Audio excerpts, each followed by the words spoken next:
O ministro Carlos Fávaro confirma que o Brasil está tentando se aproximar ainda mais da China para substituir frigoríficos dos Estados Unidos no comércio de carne bovina. Assunto para o repórter André Anelli. Essa expansão, André, do mercado de proteína animal também deve incluir um outro gigante asiático, é isso? Bem-vindo, bom trabalho para você. É isso mesmo, Tiago. Boa noite, bom trabalho, boa noite a todos aqui no Jornal Jovem Pan. O ministro da Agricultura, Carlos Fávaro, classificou como oportunidade a guerra tarifária iniciada pelos Estados Unidos e que fez com que a China retirasse a autorização de 395 frigoríficos americanos para exportação ao país. Segundo Fávaro, o Brasil vai se apresentar como alternativa para suprir a necessidade de proteína bovina para a China, o que deve representar ganho de mercado internacional aos pecuaristas brasileiros. Há poucos dias atrás, nas proteínas bovinas, nas carnes bovinas, o governo chinês deixou de habilitar 395 plantas. Quer dizer, alguém vai precisar fornecer essa carne que era fornecida pelos norte-americanos. O Brasil se apresenta com muita vontade e capacidade, e tenho certeza que vamos saber ocupar esse espaço e ser o grande fornecedor. As declarações de Carlos Fávaro ocorreram em um dos intervalos de uma reunião mais cedo entre ministros de Agricultura do BRICS, que é um bloco criado para fomentar a cooperação entre 11 economias emergentes, como, por exemplo, a China e a Rússia, e que tem, nesse ano, o Brasil na presidência. Na ocasião, o ministro afirmou ainda que o esforço do governo brasileiro para ampliar a venda de proteínas no mundo não se limita à China. Segundo ele, negociações também têm ocorrido com o Japão a partir de um acordo firmado pelo presidente Lula em visita ao país no mês passado.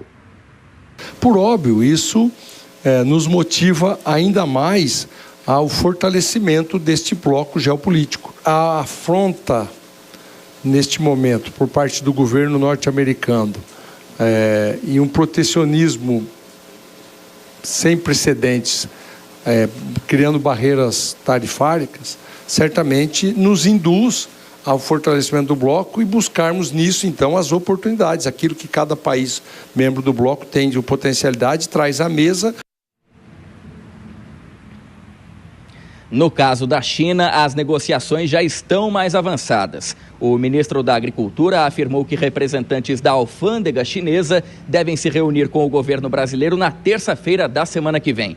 As conversas vão tratar da ampliação comercial entre os países, além de debater a adoção de protocolos conjuntos. O presidente Lula tem viagem marcada para a China para maio, para o mês que vem, e deve colocar a ampliação comercial como uma das pautas que serão discutidas. Tiago. André, segura um pouco aí, daqui a pouco você volta com o assunto do Congresso Nacional, em instantes, daqui a pouquinho. Eu vou chamar primeiro os nossos comentaristas para falar sobre esse assunto. Começo por você agora, Cristiano Vilela. É claro que o Brasil precisa ampliar os mercados, mas tudo ainda está em compasso de espera para saber efetivamente o que vai se dar em relação às tarifas do governo dos Estados Unidos. Vilela. Exatamente, Tiago. Agora, esse compasso de espera no que se relaciona a determinadas tomadas estratégicas, a posições que possam mudar o rumo, abrir ou fechar portas estratégicas em relações com outros países, não quer dizer que o Brasil deva dormir no ponto em relação a uma porta importante do ponto de vista comercial, que é essa estratégica relação comercial com a China, especialmente no que se relaciona a produtos agropecuários brasileiros, especialmente no que se relaciona à carne. Nesse sentido, o Brasil deve se estruturar justamente para que no momento futuro possa ampliar suas exportações, possa aproveitar essas oportunidades históricas, ou pelo menos, se nada mudar de significativo, mas que o Brasil possa incrementar as exportações para esse que é o principal parceiro comercial. Estados Unidos e China tem que ser tratado com muito carinho, pela importância que tem nessa relação comercial com o Brasil. Dora, é como se o Brasil, nesse caso, estivesse pisando em ovos, ou seja, não dá para ampliar muito as críticas. O presidente Lula já fez críticas a Donald Trump e, no caso do ministro da Agricultura, ele está no papel dele, claro, aproveitando esse encontro dos BRICS para falar sobre esse comércio bilateral ou também a relação com mais países para tentar escapar um pouco dessa situação dos Estados Unidos, não é? Fora do palanque, as coisas estão caminhando relativamente bem. Tem uma negociação diplomática, tem uma negociação ali no Ministério do Vice-Presidente Geraldo Alckmin, tem essas missões, há uma missão também no intuito de fazer negociações que vai ser enviada à União Europeia. Então, o Brasil, nesse aspecto, não está dormindo do ponto. Com relação à China é hoje o principal comprador de carne bovina, suína e de frango,